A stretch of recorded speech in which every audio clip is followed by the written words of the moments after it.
জেলাশাসকের পরিদর্শনের পর নতুন শিল্প আসছে বলে আশা জেগেছে সাধারণ মানুষের মধ্যে। বুধবার সকালে হিন্দুস্তান কেবলসের জমি পরিদর্শনে আসেন পশ্চিম বর্ধমান জেলাশাসক এস পান্নাবালাম। উপস্থিত ছিলেন ভূমি দপ্তরের অতিরিক্ত জেলাশাসক, সালানপুর ব্লক সমষ্টি উন্নয়ন আধিকারিক ও সালানপুর ব্লক ভূমি ও ভূমি রাজস্ব আধিকারিক। তারা এদিন প্রথমে হিন্দুস্তান কেবলসের প্রশাসনিক ভবনে আসেন, তারপর সেখান থেকে লায়ারকেশিয়া ছাতিমতলা পরিদর্শন করেন। হিন্দুস্তান কেবলসের প্রায় 900 একর জমি পড়ে রয়েছে। জেলা শাসকের পরিদর্শনের পর এলাকার মানুষেরা মনে করছেন, তবে কি নতুন কোনো শিল্প আসছে? তবে বারবার পরিদর্শনের পর মনে হচ্ছে রাজ্য সরকার হিন্দুস্তান কেবলসের পড়ে থাকা জমিতে দ্রুত কোনো পদক্ষেপ নিতে চলেছে। একদা জার্মানির রুরোর সাথে তুলনা করা হতো আসানসোল দুর্গাপুরে যে শিল্পাঞ্চল রয়েছে তাকে, কিন্তু বিগত বছরগুলোতে দেখা যাচ্ছে একের পর এক বৃহৎ এবং মাঝারি কারখানা বন্ধ হয়েছে। চিমনি থেকে ধোঁয়া বেরোচ্ছে না, শ্রমিক কর্মহীন হয়ে পড়ছে। কার্যত শিল্পের খরা দেখা দিয়েছে এই আসানসোল দুর্গাপুর শিল্পাঞ্চলে। এহেন পরিস্থিতিতে কিছুটা কি আলো দেখা যাচ্ছে? অন্তত পশ্চিম বর্ধমানের জেলা শাসক থেকে শুরু করে শিল্প দপ্তরের যারা অধিকর্তা রয়েছেন এবং ভূমি রাজস্ব দপ্তরের যারা অধিকর্তা রয়েছেন, একটি প্রতিনিধি দল দেখা করেন হিন্দুস্তান কেবলসের যে ভগ্নপ্রায় এবং প্রায় সমান্তরাল হয়ে যাওয়া যে মাটির যা জমি রয়েছে সেখানে দেখা করেন, পরিদর্শন করেন। এই পরিদর্শন কর্মসূচিতে একটি উচ্চ পর্যায়ের কমিটির লোকজন থাকার জন্য স্বাভাবিকভাবে মানুষের মধ্যে একটা আশার সঞ্চার হয়েছে। তবে কি শিল্পের খরা কাটবে? তবে কি হিন্দুস্তান কেবলসের জমিতে অন্য কোনো শিল্প আসবে? এই আশা নিয়ে তারা বাঁচতে শুরু করেছেন। স্বাভাবিকভাবে এখন দেখার বিষয় যে কেন্দ্রীয় সরকারের অধীনে থাকা হিন্দুস্তান কেবলসের জমি রাজ্য সরকার অধিগ্রহণ করে এখানে কোনো শিল্পের সম্ভাবনা তৈরি করতে পারেন কিনা, বা কোনো বেসরকারি উদ্যোগ এখানে শিল্পের সম্ভাবনায় আসেন কিনা, সেটাই এখন কোটি টাকার প্রশ্ন। কিন্তু এরই মধ্যে কিন্তু একটা স্বপ্ন, একটা আশা দেখতে শুরু করছেন স্থানীয় মানুষজন। এ প্রসঙ্গে তাদের কি আশা, তারা কি চাইছেন, শোনাবো আপনাদের। কারখানাটা বন্ধ করে দিল, তখন থেকে আমাদের দাবি ছিল শ্রমিক অসংগঠিত যে ক্ষেত্রে যে শ্রমিক, তাদের বেতন, পিএফ এবং 58-60 যে বকেয়াগুলো ছিল, পিএফ পেনশন সহ সব অবিলম্বে ফেরত দিতে হবে। এরই পাশাপাশি এই ফাঁকা জমিতে আমাদের কেন্দ্রীয় সরকার বা রাজ্য সরকারের কোনো শিল্প আমাদের এই ফাঁকা জমিতে এনে এলাকায় যে যুব কাজের যে আমাদের চাহিদা, সেই চাহিদাটাকে মিটিয়ে অর্থনৈতিক ব্যবস্থাকে ঠিক রাখতে হবে। এটা ছিল মূল আমাদের আন্দোলন।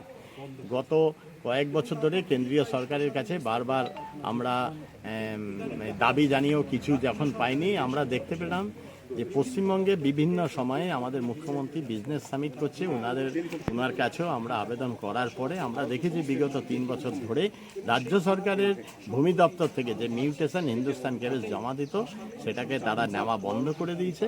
পাশাপাশি দেখেছি গত 3 বছর ধরে প্রথমে ভূমির বিভিন্ন রকম সার্ভে আমাদের রাজ্য সরকার করেছে।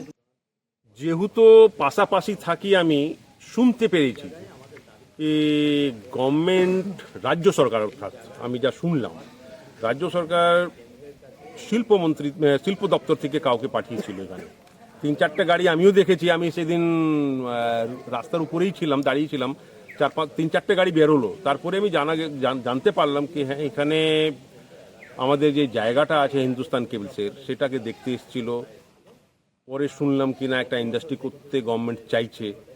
যদি গভর্নমেন্ট ইন্ডাস্ট্রি করে তাহলে এর থেকে ভালো আর কিছু হতে পারে না। যেহেতু হিন্দুস্তান কেবলস বন্ধ হয়ে গেছে 2017 সালে, বহু লোকের এখানে মানে রিকোয়ারমেন্ট ছিল আশেপাশে যারা এখানে থাকে বা এখনো থাকছে, কি যদি একটা গভর্নমেন্ট কোনো কিছু করতে চায়, সেন্ট্রাল গভর্নমেন্টই করুক, স্টেট গভর্নমেন্টই করুক, যদি কোনো কোম্পানিকে স্থাপিত করতে চাইছে, এর থেকে আর কিছু ভালো হতে পারে না। খুবই ভালো এটা। রাজ্য সরকার যদি এটা স্টেপ নিতে চাইছে, দ্যাটস ভেরি গুড। যদি কেন্দ্র সরকার নিতে চাইছে, আরও ভালো। কিন্তু একটা এখানে দরকার আছে। ওনার তো এসেছিল, ওই ডিএমও ছিল, এসডিলার ছিল, আবার প্রশাসন ছিল, বিএলও ছিল। ওরা নিজের এরিয়াটা দেখছিল, ক্যাবলসে কতটা ওর এরিয়া, এইখান থেকে বেরিয়ে চলে গেল, পুরো এরিয়াটা দেখে পরে শালিমার পর্যন্ত গেছিল, স্কুল সব দেখলো, শালিমার পর্যন্ত। শালিমার অনেকক্ষণ ছিল, ঘন্টাখানিক। ওইখান থেকে ওরা আবার রিটার্ন চলে গেল। তারপরে কি হয়েছে সেটা তো আর ঠিক বলতে পারছি না, আমি ডিউটিতে ছিলাম না, তাই যে এটা শুনলাম। আপনি কি করেন এখানে? আমি সিকিউরিটি গার্ড দেখেন? হ্যাঁ। তো কতদিন ধরে রয়েছেন? ছিলাম, শালিমারে ছিলাম। কতজন রয়েছে এখানে? এইখানে 30 জন। কি মানে কি দেখাশোনা করেন? এই যে অফিসটা আছে, ফ্যাক্টরি গেট আছে, স্কুল আছে, গেট হাউস আছে। রাজ্য তথা দেশের উন্নত চিকিৎসা পরিষেবা সচল রাখতে প্রশিক্ষিত নার্সদের ভূমিকা ভীষণভাবে গুরুত্বপূর্ণ। এই বাস্তব সত্যকে উপলব্ধি করে 2021 থেকে যাত্রা শুরু করেছে Pramathanath Das academy of nursing. Pramathanath Das academy of nursing offers BSc Nursing for 4 years and JNM for 3 years, recognized by INC and WBNS, affiliated to WBUHS. Prabodhanath Das Academy of Nursing, quality education that transforms lives. Our facilities: student credit card, Swami Vivekananda scholarship, and education loan assistance. After 10+2, to make a bright future your destination. Prabodhanath Das Academy of Nursing, Banpur Riverside Road, Post Office Hirapur, Asansol, Paschim Bardhaman.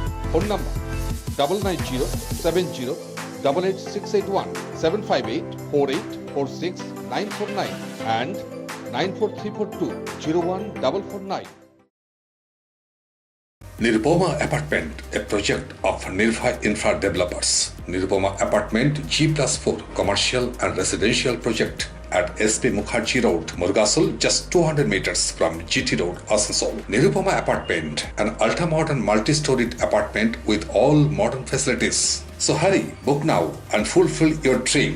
Visit our city office, Nirvay Infra Developers, Multimangal Plaza, GT Road, Asansol East. For more details, just dial 89185 8440.